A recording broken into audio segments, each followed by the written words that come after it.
Gemini, my air babies, positive vibes, motivation, inspiration, elevation, love, light, positive energy, goodwill, peace and healing, abundance and prosperity all your way.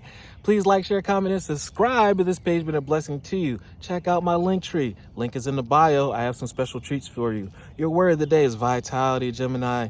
It's time to work on your health, what you're eating. I need you to eat right, treat it right. Stay away from pork, stay away from shellfish. Be on a massage table in a chiropractic office twice a month at minimum.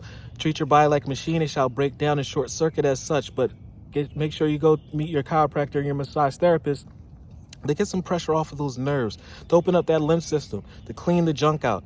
Once you eat better, your body can think and move better, therefore life shall become better.